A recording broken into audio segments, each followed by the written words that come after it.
Chemistry के digital platform पर सभी स्टूडेंट्स का एक बार पुनः स्वागत है। Chemistry is so interested and scoring subject. आज के इस वीडियो में हम हैलोफॉर्म अभिक्रिया पर चर्चा करने वाले हैं।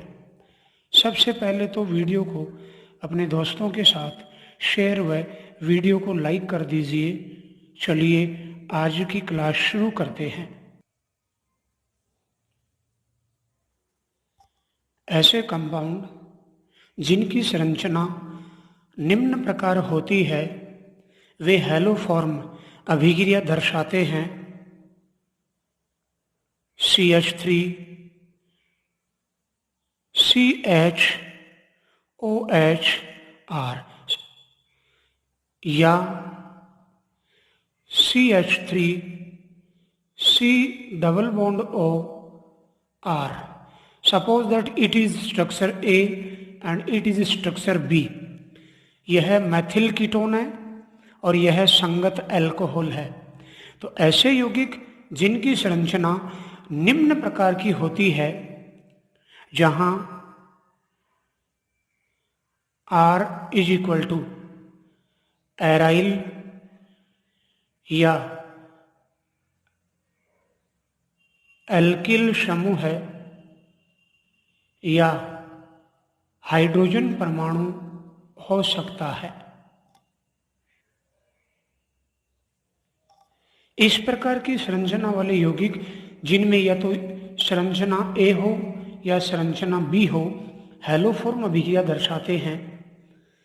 उपरोक्त संरचना वाले यौगिक हैलोजन व क्षारक जैसे NaOH या KOH के साथ गर्म किए जाते हैं तो हैलोफॉर्म यौगिक CH3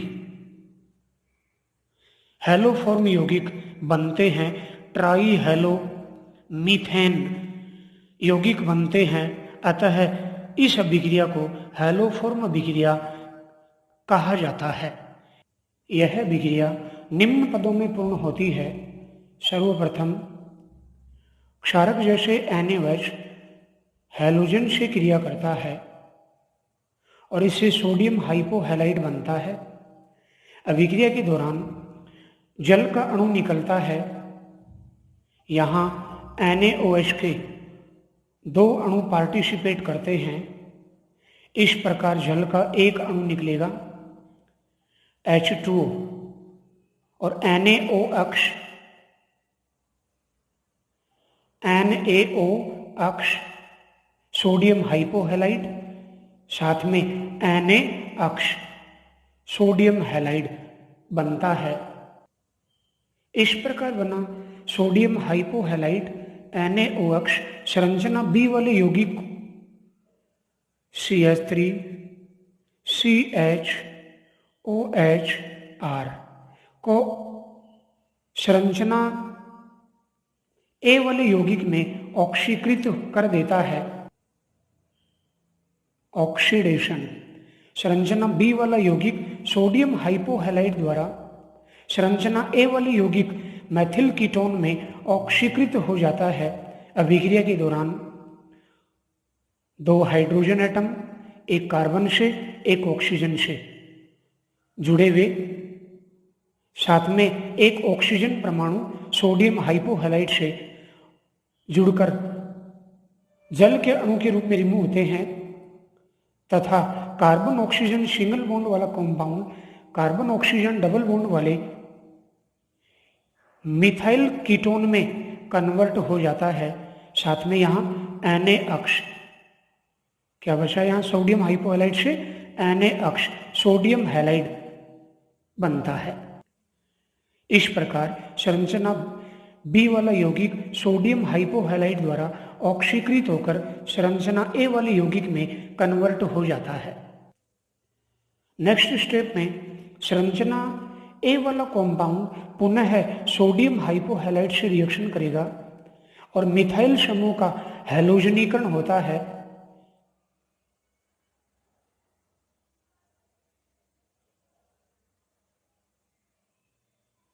CH3COR संरचना A वाला कंपाउंड सोडियम हाइपोहैलाइड द्वारा पुनः क्रिया कर ट्राई हेलो कीटोन में कन्वर्ट होता है। यहां अल्फा हाइड्रोजन CO फंक्शनल रूप से अगला कार्बन अल्फा कार्बन, तो अल्फा हाइड्रोजन 3 है, तो 3 मॉलिक्यूल सोडियम हाइपोहैलाइड के पार्टिसिपेट करते हैं और इस प्रकार मिथाइल समूह का हैलोजनीकरण होता है, तो ट्राई हेलो कीटोन बनता है। 3 बॉन्ड, प्रत्येक मॉलिक्यूल से एक एक बॉन्ड, 3 मॉलिक्यूल से 3 बॉन्ड क्लीवेज होता है और अभिक्रिया से फाइनली प्रोडक्ट यहां बनता है CH3 COR। मिथाइल समूह का हैलोजनीकरण होता है, ट्राई हेलो कीटोन बनता है, साथ में 3 मॉलिक्यूल्स NaOH के फॉर्म्ड होते हैं। नेक्स्ट स्टेप में ट्राई हेलो कीटोन जलीय NaOH क्षारक से क्रिया करता है, जिससे हेलोफॉर्म कंपाउंड बनते हैं CH3 COR प्लस NaOH। जलीय क्षारक से रिएक्शन करेगा, ये बॉन्ड क्लीवेज होगा, यहां से ये बॉन्ड क्लीवेज होगा, CH3 हेलोफॉर्म कंपाउंड बनता है, साथ में RCOO कार्बोक्सिलिक एसिड का साल्ट फॉर्म्ड होता है। हेलोफॉर्म यौगिक बनने से उपरोक्त अभिक्रिया हेलोफॉर्म अभिक्रिया कहलाती है। उपरोक्त क्रिया में संरचना A या B वाला मैथिल कीटोन या संगत अल्कोहल समूह है COONA में कन्वर्ट होता है। मुख्य उत्पाद के रूप में haloform try hello methane form होता है, अतः इसे हेलोफॉर्म अभिक्रिया कहते हैं। इस प्रकार हम कह सकते हैं कि हेलोफॉर्म अभिक्रिया में ऑक्सीकरण, विहाइड्रोजनीकरण, हैलोजनीकरण व जलपघटन की प्रक्रिया शामिल होती है। Very very important. अब अपन अभिक्रिया की क्रिया विधि पढ़ते हैं। जब मैथिल कीटोन को हैलोजन व जलीय क्षारक के साथ गर्म करते हैं तो मैथिल समूह के कार्बन परमाणु पर निम्न प्रकार हैलोजनीकरण की प्रक्रिया होती है। तो यह मैथिल कीटोन है RCOOCOCH3। क्षार से प्राप्त OH आयन क्रियाशील हाइड्रोजन अल्फा हाइड्रोजन मिथाइल समूह के एक हाइड्रोजन एटम पर अटैक करते हैं। इस बॉन्ड के क्लीवेज होने से वाटर मॉलिक्यूल रिमूव हो जाता है और निम्न प्रकार कार्बोरेनाइन बनता है। कार्बोरेनाइन, यह कार्बोरेनाइन निम्न प्रकार हैलोजन मॉलिक्यूल पर अटैक करता है। हैलोजन हैलोजन बॉन्ड क्लीवेज होगा, हैलोजन एटम कार्बन से अटैच होगा, साथ में हैलाइड आयन रिमूव हो जाएगा।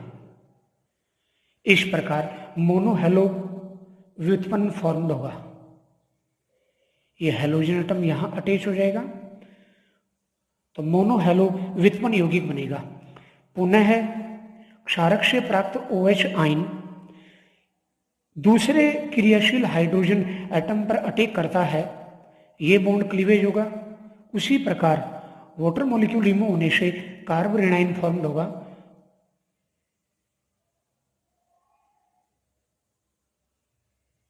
कार्बोरेनाइन जो पुनः है हैलोजन मॉलिक्यूल पर अटैक करता है और इस कार्बन द्वारा हैलोजन पर अटैक होगा और ये बॉन्ड हैलोजन हैलोजन बॉन्ड के क्लीवेज होने से पुनः हैलाइड आयन रिमूव होगा और इससे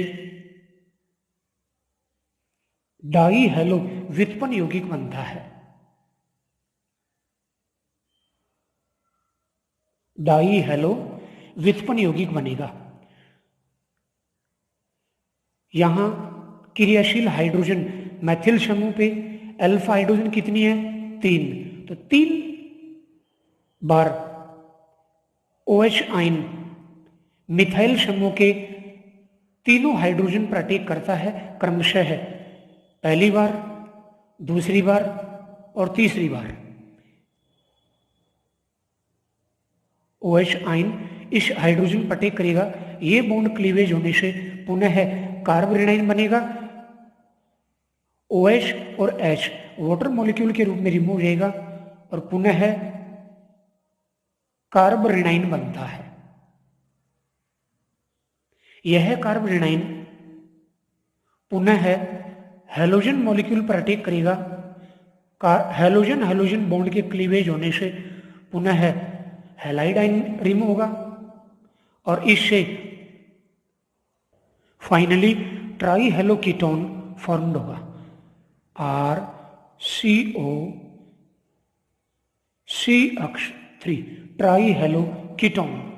इस प्रकार प्राप्त ट्राई हेलो कीटोन के कार्बोनाइल समूह पर क्षारक से प्राप्त OH आयन आक्रमण करता है, RCO CH3 क्षारक से प्राप्त हाइड्रोक्साइड आयन कार्बोनाइल समूह के कार्बन पर अटैक करता है। यहाँ ऑक्सीजन की विद्युतीयता अधिक होने से ऑक्सीजन पर पार्शियल निगेटिव चार्ज व कार्बन पर पार्शियल पॉजिटिव चार्ज, इसलिए OH आयन धनावेशित कार्बन पर अटैक करता है और इससे जुड़ जाता है। यहाँ कार्बन कार्बन बॉन्ड का क्लीवेज होगा, यहाँ ऑक्सीजन हाइड्रोजन बॉन्ड क्लीवेज होगा, इससे पुनः कार्बन ऑक्सीजन डबल बॉन्ड में कन्वर्ट होगा, मुख्य उत्पाद हैलोफॉर्म CH3 बनते हैं, साथ में कार्बोक्सिलेट आयन बनता है। यह कार्बोक्सिलेट आयन क्षारक से प्राप्त धनायन से जुड़कर कार्बोक्सिलिक अम्ल का सोडियम लवण बनाता है।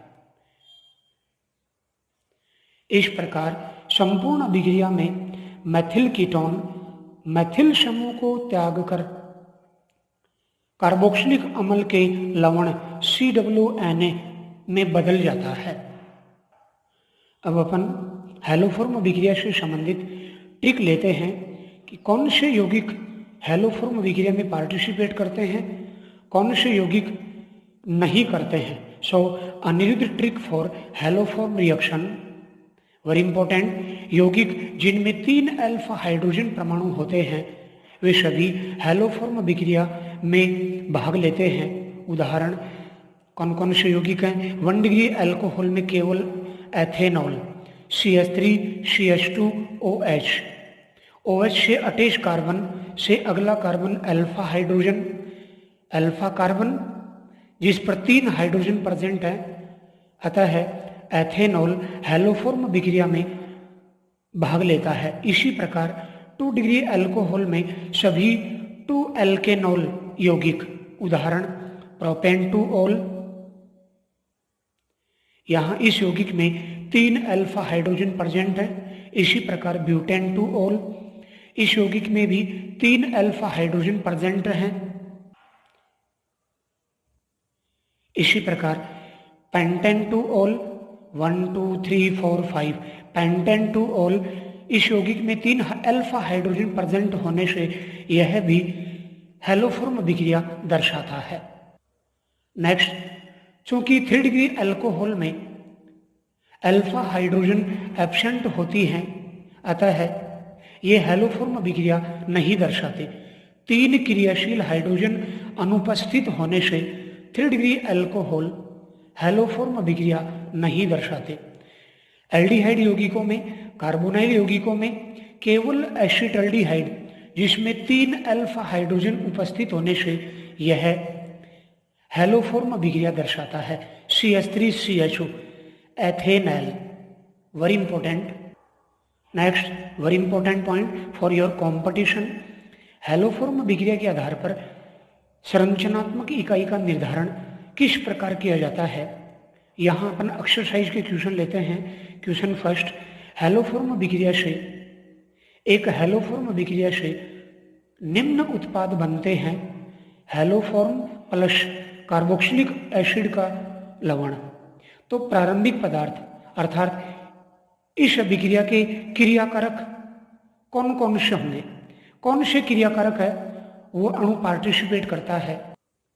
तो इस क्वेश्चन का आंसर किस प्रकार अपन करेंगे। हम जानते हैं हैलोफॉर्म अभिक्रिया में मैथिल कीटोन मैथिल समूह को त्याग कर CONA में कन्वर्ट करती है, जिससे हैलोफॉर्म यौगिक बनते हैं। अतः प्रारंभिक पदार्थ को ज्ञात करने के लिए CONA के स्थान पर संरचना A या संरचना B वाले समूह को जोड़ा जाता है। तो इसका आंसर CH3 CH CH3 और यहाँ CONA के स्थान पर संरचना B वाला यौगिक का समूह है मैथिल कीटोन CH3CO, ये जोड़ देंगे। अन्यथा संरचना A वाले यौगिक का संगत एल्कोहलिक समूह जोड़ देंगे CH3 CH CH3 CH OH CH3। इस प्रकार अपन हैलोफॉर्म अभिक्रिया में बने हुए उत्पाद की संरचना के आधार पर प्रारंभिक पदार्थों के बारे में जानकारी प्राप्त कर सकते हैं। इसी प्रकार नेक्स्ट क्वेश्चन में एक हैलोफॉर्म अभिक्रिया में निम्न उत्पाद बनता है। Haloform sodium benzoate. तो प्रारंभिक पदार्थ क्या होगा, वेरी सिंपल। इसी तरह से CONA के स्थान पर संरचना A या B वाले यौगिकों के समूह को जोड़ देते हैं। तो प्रारंभिक पदार्थ क्या होगा, C6H5 CO CH3 एसीटोफिनोन या C6H5 CHOH CH3 संगत एल्कोहलिक समूह जोड़कर अपन प्रारंभिक पदार्थ के बारे में पता लगा सकते हैं। Very important.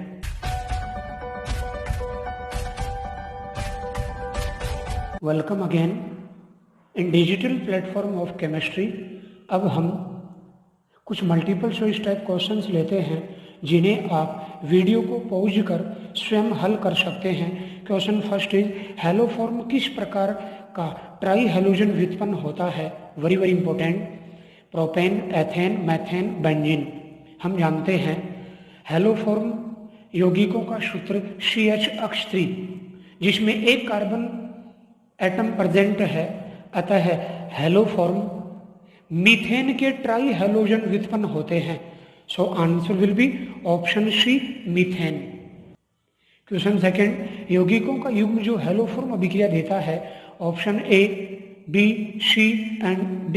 हम जानते हैं वे यौगिक जिनमें 3 अल्फा हाइड्रोजन एटम प्रेजेंट होते हैं हैलोफॉर्म अभिक्रिया दर्शाते हैं। इन यौगिकों के युग्म में मैथेनॉल अल्फा हाइड्रोजन एब्सेंट है। Option B, 1 butanol. हम जानते हैं सभी 2 एल्केनॉल हैलोफॉर्म अभिक्रिया दर्शाते हैं। यह 1 एल्केनॉल है, अतः 1 ब्यूटेनॉल हैलोफॉर्म अभिक्रिया नहीं दर्शाता। इसी प्रकार प्रोपेनॉन 3 अल्फा हाइड्रोजन प्रेजेंट है। 2 प्रोपेनॉल, यहाँ भी 3 अल्फा हाइड्रोजन एटम प्रेजेंट है। So answer will be option C, propanone व 2 प्रोपेनॉल हैलोफॉर्म अभिक्रिया दर्शाने वाले यौगिकों का युग्म है। Very important question. Next question third, निम्न में से कौन सा यौगिक क्षारक व आयोडीन के साथ आइडोफॉर्म परीक्षण नहीं देता है। Acetone, ethanol, isopropyl alcohol, dimethyl ketone. हम जानते हैं डाईएथिल कीटोन का रासायनिक सूत्र CH3CH2CO CH2CH3। इस यौगिक में अल्फा हाइड्रोजन एटम्स का नंबर 2 है, अतः यह हेलो फॉर्म अभिक्रिया नहीं दर्शाएगा। सो answer will be option D. Next fourth question, hello form अभिक्रिया में कौन सी प्रक्रिया नहीं होती? Very important question. विहाइड्रोजनीकरण होता है, अपचन, हैलोजनीकरण, जल अपघटन। हम जानते हैं हैलोफॉर्म अभिक्रिया में विहाइड्रोजनीकरण, हैलोजनीकरण, जल अपघटन, ऑक्सीकरण की प्रक्रिया होती है, जिससे हैलोफॉर्म अभिक्रिया में हैलोफॉर्म यौगिक बनते हैं। मैथिल कीटोन मैथिल समूह को त्याग कर कार्बोक्सिलिक अम्ल का लवण बनाती है। हैलोफॉर्म अभिक्रिया में अपचयन नहीं होता। So answer will be option B, reduction. And last question, निम्न में से हैलोफॉर्म अभिक्रिया दर्शाते हैं? Carbinol, isobutyl carbinol, ethyl methyl carbinol, di methyl carbinol. सही युग्म है। हम जानते हैं मेथेनॉल, मिथाइल अल्कोहल को कार्बिनॉल कहा जाता है। इन यौगिकों के रासायनिक सूत्र कार्बिनॉल CH3OH, अल्फा हाइड्रोजन अनुपस्थित होने से हैलोफॉर्म अभिक्रिया नहीं दर्शाता। आइसोब्यूटिल कार्बिनॉल, कार्बिनॉल से एक हाइड्रोजन को रिमूव कर देंगे आइसोब्यूटाइल समूह से, तो बनेगा आइसोब्यूटिल कार्बिनॉल। यहाँ अल्फा हाइड्रोजन का नंबर 2 है, अतः यह भी हैलोफॉर्म अभिक्रिया नहीं दर्शाता। Next, ethyl methyl carbinol, carbinol से 2 हाइड्रोजन एटम रिमूव कर दे एथिल मेथिल समूह से, तो प्राप्त यौगिक CH3CH2 CHOH CH3। यहाँ अल्फा हाइड्रोजन का नंबर 3 है, अतः यह हैलोफॉर्म अभिक्रिया दर्शाता है। इसी प्रकार die methyl carbinol CH3 CHOH CH3, इस यौगिक में 3 अल्फा हाइड्रोजन यौगिक एटम उपस्थित होने से यह यौगिक भी हैलोफॉर्म अभिक्रिया दर्शाता है। So answer will be option D, से और द। Option D answer. ये दोनों यौगिक हैलोफॉर्म अभिक्रिया दर्शाते हैं। Very very important. मैं अपेक्षा करता हूं कि अब आप हैलोफॉर्म अभिक्रिया के बारे में समझ चुके होंगे।